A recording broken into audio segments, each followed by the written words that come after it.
The U.S. today imposed a new 10% duty on Canada. In all, 60 countries are being hit with a tariff that's kind of similar to what the Supreme Court said was illegal back in February. But it's an obscure law that the president's now exercising, and it may be challenged. There is an even bigger battle now over 50% tariffs on Canada that are set to take effect on August 19th. They cover a wide range of Canadian goods, as you see there, including honey, liquor, cement, dairy products, and yes, hockey sticks. In response, Canada held a ribbon-cutting ceremony today for the new Gordie Howe International Bridge that's set to run between Windsor and Detroit, but there was no presence of the United States at this opening. It's set to open on Monday. The two countries plan to celebrate the opening of this key economic artery. So earlier today, we spoke with Ontario Premier Doug Ford, good friend of the Takeout, he's here every so often, about this new bridge, the tariffs, and much more.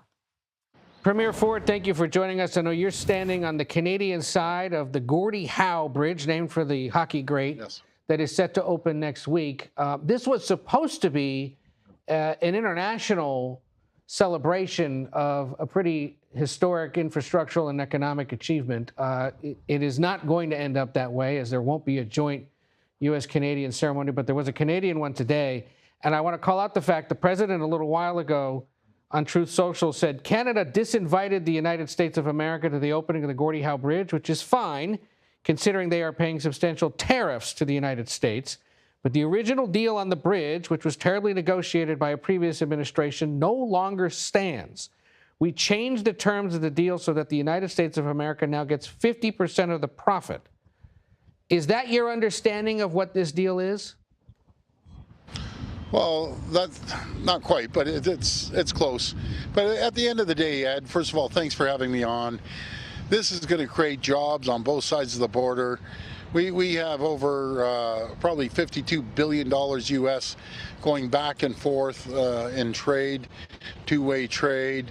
It's going to give an opportunity to create tens of thousands of jobs on both sides of the border. So we're happy it's getting open on Monday. The fact that even the building of a bridge couldn't bridge the divide between the United States and Canada right now, what does that say about where relations are between the two countries and the fact that leaders can't seem to get together and even celebrate something as significant as this? Well, it's been bumpy, but let's just remind the great American people, which I absolutely love. I say it every time. Canadians love Americans. I know Americans love Canadians. We didn't start this trade war. President Trump decided to go after his closest ally and friend, his #1 customer in the entire world. And yes, the U.S. is our #1 customer. It's unnecessary. We have to make sure that there's certainty that will create jobs and opportunities and production and lower cost of goods. Well, that was the total opposite is happening right now. And President Trump ran on lowering cost of goods. They're going up. Campaigned on certainty. Anything but certainty in both countries right now. And it's unfortunate he took this avenue with his closest friend and ally. And there is set to be another round of this now, starting in mid-August, new tariffs on about $20 billion of Canadian goods, if I'm reading things correctly. Do you have any sense yet of how or what specifically in Ontario's economy would be affected by these new tariffs? Well, I'll tell you what's going to affect the American people. It's going to be $14 billion of taxes, and it's going to create less jobs and higher costs. So it's unfortunate that President Trump decided to tariff his own country and tax his own country. We want to make sure that we create more opportunities, more jobs, and that's just not happening under President Trump right now. Is there some element, though, of the Ontario economic sector that's going to get hit hardest by this potentially? Well, we have to see exactly what are going to be tariffed. But I've told the Prime Minister, dollar for dollar, tariff for tariff. And who does that hurt? It hurts the population in the United States, hurts the population in Canada and in Ontario. This does not work. Protectionism does not work anywhere in the world.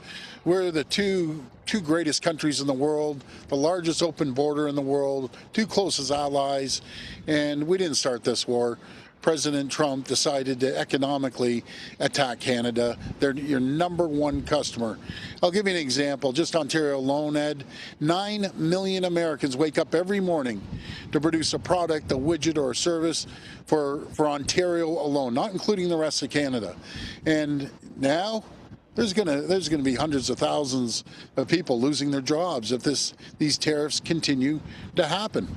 So why then suggest to the Prime Minister, let's go dollar for dollar on this? Why not try to tone it down as opposed to amp it up? Well, tone it down. When someone comes up and punches you in the face, not once, not twice, 10 times, you have to stand up to that person. Someone in the schoolyard wants to take your lunch money, you're going to fight back. And I've encouraged the Prime Minister to fight back. I'll do it in Ontario. And people talk about the liquor, the $1 billion. We're the largest purchaser of liquor in the world. I would love to have the U.S. liquor back on our shelves, the wine, the bourbons, but not until you get rid of the tariffs. I was going to ask you about that. So it takes, again, the total elimination of this for you to start buying bourbon or California wine again for Ontario's liquor stores. That's right. Since this trade war began, we have seen the Prime Minister widen his scope, if you will, economically and even from a defense standpoint, with visits to Europe, Saudi Arabia most recently, China as well. I'm curious, most especially, if you think this latest round of tariff battles draws Canada even closer to China economically. I wouldn't say China at all. What I'd say is countries, our allies around the world, we're diversifying our trade. We've increased trade in excess over 100% in the European Union and in other areas. And these are jobs that once came from the United States that now are being shipped overseas, and we're being more self-sufficient. Any products that we need, we're starting to produce here. So again, President Trump thinks it's helping the American people. Anything but helping the American people. Is driving up costs. All you have to do is look at the cost of a home, look at the cost of groceries in the U.S., look at the cost of gas.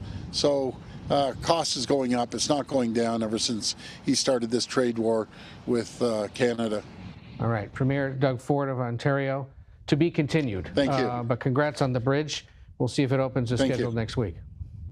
Thank you so much. And I just asked senators, congressmen, and governors, contact them to talk to the president, because one day you're going to rely on these jobs and you won't have a job if he continues with these trade wars.